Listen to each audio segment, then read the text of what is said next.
Сәлеметсіздер ме? Бүгін екінші модуль анықсыздық бөлімі бойынша бірінші тақырып бірнеше сандардың арифметикалық ортасын, медианасын, модасын, санды деректердің құлашын, яғни өзгеріс ауқымын есептеу жолдары. Шын мықты нені қалай жасау керегін білетін адам емес, ең алғашқы қадамдарды жасаған адам. Арифметикалық орта дегеніміз не? Ол деген берілген сандардың қосындысын қосылғыштар санына бөлгенде шығатын мән. Мысалы, бізге бірнеше сандар қатары беріледі және айтылады, осы сандардың арифметикалық ортасын тап дейді. Сол кезде біз қанша сан берілген санап аламыз, содан кейін берілген сандардың барлығын қосамыз да, қанша сан беріп тұр, сол санға бөлеміз. Мысалы, бізде қараңыз, сіздерде 40, 55, 22 деген сияқты сандар қатары берілген. Осы тізбектерді біз не істейміз? Арифметикалық ортасын анықтау үшін осы сандардың барлығын қосып аламыз бір-біріне, және де қанша сан берілген бізде санап шығамыз. Қараңыз, бәрін санап шықсақ, бізде 9 сан екен. Сол неше сан бар, соған бөлеміз. Сонда 585-ті шығады, бәрін қосқанда 9-ға бөлгенде 65 шығады екен. Сонда осы тізбектің арифметикалық ортасы 65 санына тең. Мода дегеніміз не? Берілген сандар немесе кез келген нәрсе болсын, ішіндегі ең жиілігі көбін таңдап аламыз. Ол бізде мода дейді. Мысалы қараймыз, мода деген сол бізде модный сан деп есте сақтап алуға болады. Бізде мысалы тізбек берілген 5, 6, 13, 12, 11, 5, 13, 12, 13. Қарап тұрсақ, 13 деген сан бізде ең жиі кездеседі, 3 рет кездеседі. Мысалы 12 деген санды алсақ, ол бізде 2 рет кездеседі. Ал 5 ол да 2 рет кездеседі. Бірақ ең жиі, яғни ең көп кездесетін сан ол бізде 13 сан. Яғни модасы 13 болады. Себебі 13 ең жиі кездеседі дейді. Сонда моданы модный сан деп жаттап алуға болады. Келесі өзгеріс ауқымы. Берілген санның ішіндегі ең үлкенінен ең кішісін азайту. Мысалы, сыныптағы ұлдардың салмағы беріледі, 55, 62, 75, 68, 81 дейді. Осы сандардың өзгеріс ауқымын тап дейді. Біз ең үлкен сан тауып аламыз, ол бізде 81, және де ең кіші сан тауып аламыз, ол бізде 55. Біз үлкеннен кішіні азайтқанда шығатын мәніміз ол бізде өзгеріс ауқымы болады. Біздің жағдайда мына мысалда 81-ден 55-ті азайтқанда 26-ға тең. Бізде мысалы мынандай бір есеп берілсін. Егерде қыста ауа райының көрсеткіші дейді, қыста ауа райының көрсеткіші басында бізде таңертең болсын -20 болсын, одан кейін ол түстен кейінгі уақытта -20, -25-ке дейін төмендеп кетеді, және де түнгі уақытта ол бізде -30-ға дейін мүлдем төмендеп кетсін. Ауа райы. Осы кезде бізге айтады, бір күндік ауа райының өзгеріс ауқымын анықта дейді. Сол кезде біз не істейміз? Ең үлкен санды және ең үлкен ең кіші санды анықтаймыз. Ол бізде -30 және де -20. Енді осы кезде қараңыз, өзгеріс ауқымы дегеніміз максимумна минимум санды азайтамыз ғой, үлкеннен кішіні. Көбісін қарайды, модульға қарайды да, 30 үлкен модулі, демек 30 үлкен сан ғой деп ойлап қалады. Жоқ, олай емес. Бізде 0-ге жақын сан ол қандай сан? Бізде -20. Яғни теріс санның модулі неғұрлым кіші болса, ол бізде 0-ге жақын орналасады және де үлкен болады. Сонда біз -20-дан азайтады екенбіз -30-ды. -20-дан -30 азайтқанда -20, 2 минус плюсті береді, +30 болады. Сонда 30-дан 20 алғанда неше болады? Тең 10 болады. Сонда өзгеріс ауқымы 10-ға тең. Келесі, медиана дейді. Медиананы біз екі жағдайда анықтайды екенбіз. Бірінші жағдай, берілген тізбектің ортасындағы санды аламыз. Екінші жағдайда, егер ортасында 2 сан тұрса, онда екеуін қосып 2-ке бөлеміз дейді. Ескерту, медиананы таппас бұрын берілген сандарды өсу ретімен жазу керек дейді. Енді бізге мысал беріп тұр. Мысалы, бізге сандар тізбегі беріп тұр, қандай да бір 32, 41, 22, 14, 35, 28, 45 деген. Осы сандар қатарының медианасын анықта дейді. Біз бірінші не істейміз медианы анықтау үшін? Ең алдымен біз өсу ретімен жазып аламыз. Өсу ретімен жазғанда ең кіші сан тауып аламыз. Бірінші жазамыз 14, одан кейін қайсы кетіп тұр? 22 кетіп тұр ма? 22-ні жаздық, одан кейін 28-ді жаздық, 32-ні, 35-ті жаздық, келесі 41, 45 кетеді. Осы кезде біз мына жерде медианасын анықтау үшін ортасындағы сан керек қой. Оны анықтау үшін бізде көп сандар берсе, біз шатаспас үшін екі шеткі сандарды бірдей сызып тастайықшы. екі шет санды бірдей тастағанда ортасында бізде бір сан қалып тұр. Ол сан бізде не болып тұр? Нешеге тең? 32-ге тең. Яғни медианасы 32-ге тең. Енді екінші жағдайды қарастырайық. Бізде сандар қатары берілген. Енді осы сандар медианасын табу үшін бірінші өз суретімен жазып алдық. Міне жазып алғаннан кейін енді дәл ортасына санды анықтау үшін шеткі екі сандарды бірдей сызып тастап отырамын. Сонда ортасына қараңыздар, екі сан қалып қойып тұр. Екі санды біз не істейміз? Ортасында екі сан кездессе, екеуін қосып 2-ке бөлеміз. Сонда бізде 46-ны 2-ке бөлсек 23 сан шығып тұр. Сонда бізде медианасы 23-ке тең. Сонда медиананы анықтау үшін не істейміз? Бірінші өз суретімен жазып аламыз. Екіншісі ортасындағы сан болса, соны таба саламыз. Егер де ортасында 2 сан болса, онда не істейміз? Қосып 2-ке бөлеміз. Болды, түкте қиындығы жоқ. Қайтадан қайталап ережелерін жаттап алсаңыздар шығаруға болады. Енді бірінші тапсырмаға келейік. Футбол алаңындағы бір команданың ойыншыларының орташа жасы бізде 24 жас. Бір ойыншы ойыннан шеттеткеннен кейін қалған 10 ойыншының орташа жасы 23 жас болды дейді. Шығып кеткен ойыншының жасы нешеде екенін анықта дейді. Яғни бір ойыншы шығып кеткенде бізде 10 ойыншы қалса командада, демек басында 11 ойыншы болған. Сонда қараймыз, басында 11 ойыншы болса, бұл есеп арифметикалық ортасын анықтауға берілген есеп. Бізде арифметикалық ортасы беріліп тұр, орташа жасы 24 екенін. Бізге енді шығып кеткен ойыншының жасын анықтау керек. Сонда қараймыз, басында бізде 11 ойыншы болса, бізде 11 ойыншының жастарын жазып шығайық. Мынау бізде x1, мынау мысалы 5-ші ойыншының жасы, мынау 6-ші ойыншының, мынау 7-ші ойыншының жасы. Бұл әрдайым бізде әр есепте біз осылай жазып отырмаймыз. Бұл тек түсінікті болу үшін сіздерге қазір толық ашып жазып отырмын. Енді осы 11 ойыншының жастарын қосындысын 11-ге бөлген кезде менде шығады екен 24 жас. Сонда енді келесі айтады, бір ойыншы шығып кеткен дейді. Яғни бізде қалған 10 ойыншы қалады ғой.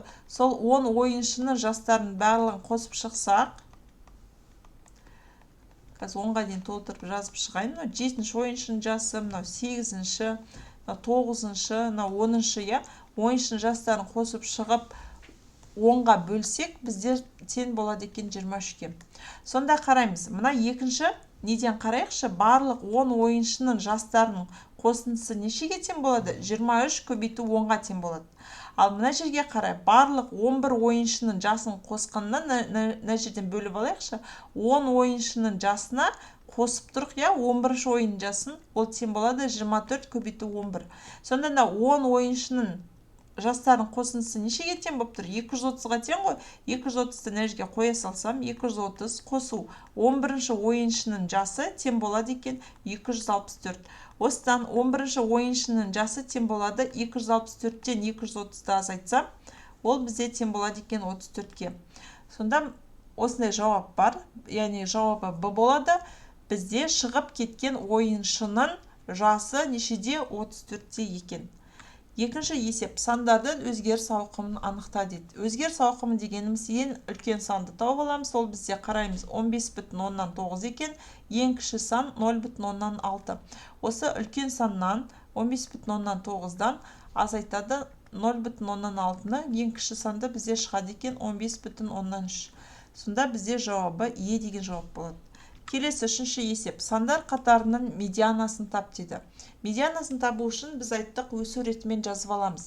Енді бізде бөлшектер болса, бізде ортақ бөлімге келтіру керек өз суретімен жазу үшін. Ал бізде мына берілген бөлшектердің бөлімдері бірдей болғандықтан біз бөлімге назар аудармай алымдарына қараймыз. Ең кішісі қай сан болып тұр? 11-ден 2 болып тұр. Келесі бізде 11-ден 3 бар. 11-ден 4 бар ма? 11-ден 4 бар екен. Келесі бізде 11-ден 5 бар ма? 11-ден 5 бар екен. Келесі сан 11-ден 6 бар екен. Содан кейін 11-ден 6 бар, 11-ден 7 бар. 11-ден 7 деген сан бізде 2 рет кездесіп тұр. Одан кейін 11-ден 9 деген сан бар. 11-ден 9 деген сан бар. Басқа жоқ, 1, 2, 3, 4, 5, 6, 7, 8. 1, 2, 3, 4, 5, 6, 7, 8. Енді қараймыз. Мынау екеуі екі шеткі сандарын сызып тастайын мен. Ортасындағы бірдей сандарды анықтау үшін, яғни ортасында менде 2 сан бар. Осы 2 сан кездессе не істейміз? Бір-біріне қосамыз да, 2-ге бөлеміз дедік, иә? Осыны қосып аламыз да 2-ге бөлеміз. Қосып алып ортақ бөлімге келтірсек, ортақ бөлім бірдей ғой, алымдарын қосамыз. 5-ге 6 қосқанда 11. 11-ді 11-ге бөліп, ода 2-ге бөлу керек. 11 мен 11 қысқарады. 1-ді 2-ге бөлсек, бізде 2-ден 1, немесе 0,5. Бізде жауап ондық бөлшекпен берілген 0,5 екен. Келесі, 4-ші есеп. Екі санның арифметикалық ортасы 50-ге тең, олардың айырмасы 10-ға тең, осы сандардың үлкенін тап дейді. Яғни бізде екі сан берілген, x санды x, y деп алайық, иә? Екі санның арифметикалық ортасы x қосу y бөлу 2 тең 50. Олардың айырмасы 10-ға тең, яғни x-тан y азайтсақ 10-ға тең болады. Осы санның үлкенін тап дейді. Яғни қазір біз сандар табамыз да, қайсысы үлкен соны аламыз. Әрі қарай не істейміз? X қосу y тең болады. 2-ні 50-ге көбейтем 100 болады. X минус y тең болады 10. Қосу тәсілмен қосып жіберетін болсам, 2 теңдеуді менде 2x тең болады 110-ға, x тең болады 55 болады. Әрі қарай y-ті анықтау үшін не істеймін? Мынау жерден таба салайын, y тең болады 100 азайту x, сонда бізде 100-ден азайтамын 55-ті, тең болады екен 45. Жауабы, сонда қара, менде 55 және 45 деген екі сан шығып тұр. 55 және 45 деген екі сан шығып тұр. Маған айтады, ең үлкен тап дейді. Ең үлкен 55 қой, сонда мен 55 деген жауапты аламын. Қарасаңыздар, жауапта 45 дегенде жауап кездесіп тұр, бірақ біз ол жауапты алмаймыз, ең үлкенін ғана аламыз. Түсінікті ғой. Жауапты да белгілегенде дұрыстап мұқият қараңыздар. Енді 1, 5, 7, 9 және x деген сан қатарының x-ның қандай мәнінде модасы 5-ге тең болады дейді. Енді қараймыз, модасы 5-ге тең болшы, мына жерде қарасақ, ең жиі кездесіп тұрған сандар кездеспеген, барлығы жеке бір-бірден кездесіп тұрда, мына x-ның орнына қандай сан қоямыз дейді. Әрине, мода дегеніміз ол ең жиі кездесетін модный сан ғой, сондықтан x-ның орнына да бізде 5 қою керекпіз, сонда бізде 5 бізде 2 рет кездеседі, ең жиі кездеседі. Сол кезде модасы 5-ге тең бола алады. Модасы 5-ге тең болу үшін деп тұр ғой. Сондықтан жауабы D болады. 6-шы есеп. Топтағы 30 студенттің бойларының ұзындығының арифметикалық ортасы 166-ға тең дейді. Яғни, топта 30 студент бар, бойларының ұзындығының арифметикалық ортасы берілген. Осы топтағы қыздардың бойларының арифметикалық ортасы 158, ал ұлдардың бойларының арифметикалық ортасы 170. Топтағы ұлдардың саны қанша болады екен? Енді қараймыз. Бізде x деп тұрғанымызды біз алайық, қыз деп алайық x дегеніміз, ал y дегеніміз ол бізде ұл болсын. Енді бізге айтады, x пен y ол бізде 30-ға тең қосындысы. Өйткені айтып тұр ғой, топтағы 30 студент деп тұр. Енді айтады, бойларының ұзындығының арифметикалық ортасы 166-ға тең. Яғни, мына жерге x қыздардың бойы, я, x қыздың бойы деп жазып қойық. Сосын y ұлдардың бойы, я, ұлдардың бойы жазып қойық. Осын барлығын қосып 30-ға бөлсек, ол бізде арифметикалық ортасы 166-ға тең болып тұр. Түсінікті ғой. Осы топтағы қыздардың бойларының арифметикалық ортасы берілген. Қыз деп тұрса не істейміз? Барлық қанша қыз бар екен білмейсіз ғой. Қыздардың бойларының қосындысын қыздардың санына бөлсек, ол бізде қанша болып тұр? 158-ге тең. Енді тағыдан мынандай берілген, ұлдардың дейді, бойларының арифметикалық ортасы 170-ге тең. Яғни бізде қанша ұл бар екен білмейміз, я? Y ұлдардың бойлары бөлсек y ұлдардың санына бізде тең болады екен 170-ге. Енді біз не істейміз? Мына жерде x қыздардың бойларының санын, бойларының қосындысы тең болады 158x-қа. Мына жерде пропорция қойып, x-ті 158-ге көбейтіп жіберіп. А y ұлдардың бойларының санын анықтау үшін мына не істеймін? 170-ті y-қа көбейтсем. Әрі қарай мына x қыздардың бойларының қосындысының орнына мына мәнді қоям, ұлдардың бойларының қосындысының орнына мына мәнді қоям. Мына жерге сонда мен теңдеулер жүйесін алам. Сонда x қосу y тең болады 30-ға. Бірінші теңдеу, екінші теңдеу, x қыздардың бойларының саны 158x болып тұр. 158x-қа қосамын, мына ұлдардың бойларының саны 170y болып тұр. 170y. Және бөлемін 30-ға. Тең болады екен 166-ға. Әрі қарай не істеймін? Мына жерде x қосу y тең 30 жазып аламын. Так, мына жерде 158x қосады екен 170y тең болады. мына жерде 166-ны 30-ға көбейтем. 166-ны 30-ға көбейтсем, менде шығады 4980. 4980 болады екен. Так, ары қарай мына жерде біз қысқартып жіберуге де болады екен, Так, ары қарай тағы көрейік. 4980-ді біз 2-ге қысқартып жүрсек, барлығы жұп болғаннан кейін, тіпті біз оны 4-ге де қысқартып жіберуге болады екен, 2-ге қысқартып жіберейік енді. 2-ге қысқартсақ, мына екінші теңдеуді, бірінші теңдеуді шығаруға бізге оңай болу үшін бөліп жазып қояйын. X қосу Y тең болады 30-ға. Бірінші теңдеу, екінші теңдеуді 2-ге бөліп алсақ қанша болады? 79. X қосылған бізде 85 Y тең болады екен 2490 болады. Так, енді жүйеге аламыз. Мына жерде бізге топтағы ұлдардың санын анықта деп тұр ғой. Ол бізде Y қой, сондықтан Y тең 30 азайту X деп бірінші теңдеуді арқылы алмастырып аламыз. Сосын мына X-ті жазамыз. 79X қосу 85, 30 азайтылған X тең болады екен 2490. Ары қарай 79X қосылған 85-ті 30-ға көбейтеміз, бізде шығады екен 2550. Азайту 85X тең болады 2490. Осы кезде біз X-тарды жинақтап аламыз. 85-тен азайтады екенбіз 79-ды тең болады екен 6X, минус 6X тең болады 2490-нан азайтамыз 2550. Осы кезде тең болады екен минус 60, минустар қысқарып кетеді X-тен 10-ға. Енді X деп тұрғанымыз қыз ғой, ұлды анықтау үшін мына жерге қараймыз. X қосу Y тең 30 ғой, 30-дан 10-ды азайтамыз, тең болады 20. Сонда бізде топтағы ұлдардың саны бізде 20 болады екен, қыздардың саны 10. Бізде 10 дегенде жауап бар. Мысалы, есеп шығарғанда көп адам жауап сұрағына қарамай белгілей салса, онда қате кетіп қалады. Келесі 7-ші есепке қараймыз. Натурал сандардан құралған сандық қатар 9 саннан тұрады.